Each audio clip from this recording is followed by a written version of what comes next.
Tadaan! Dito tayo. Punta natin yung isa pa natin beneficiary, si Joshua Maligaya.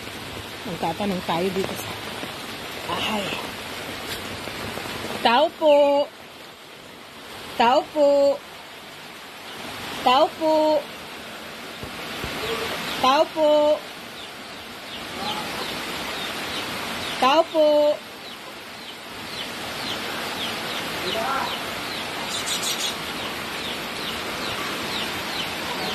Tao po!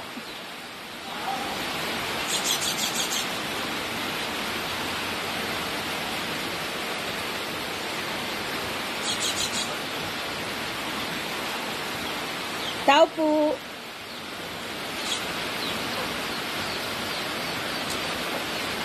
Pero magandang hapon po. Dito po nakatira si Joshua Maligaya. Apo. Yung pong... Apo. Ano po? dito po nakatira si Joshua. Bakit po? Ay, meron na po kaming anak. Hello! Bakit po yan?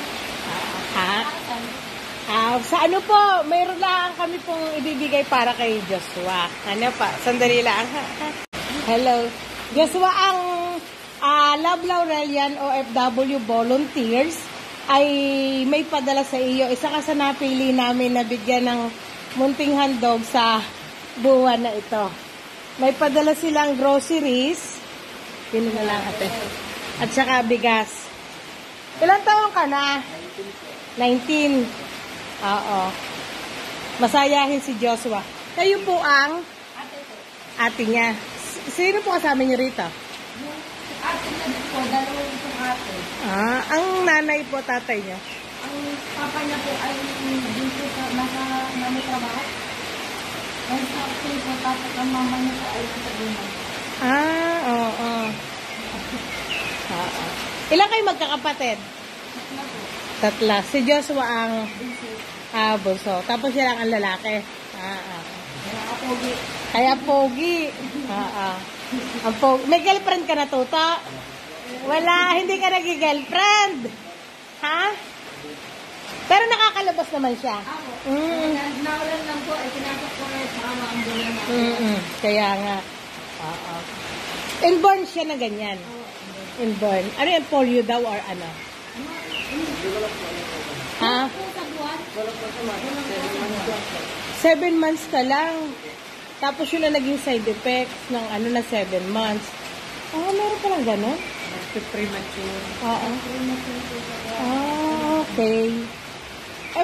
Di ka kala ko ang 7 months ano layo, may mga ano layo pala. Ang 7 months, may nabubuhay ng 7 months. Kaya pag hindi ikaw gifted child, premature baby. Okay. Dahil di kasi Toto 7.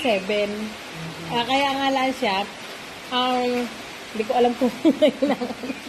Oo. Ang OFW volunteers, Love Laurelian, ay may YouTube channel. Paki-subscribe na lang at saka paki-like.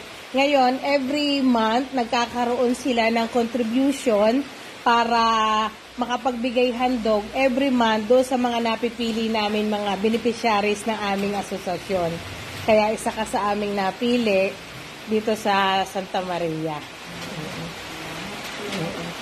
Toto, ano masasabi mo sa mga OFW? Maraming salamat po. Maraming kukuha niyo ng tulungan. Kaya, yan. Kapogi mo na. Kapogi mo, Toto, eh. Ika'y mag-girlfriend. Kasabagay, 19 pa lang naman. Dila na po natin si Joshua ng bigas at kaunting groceries para kay Joshua.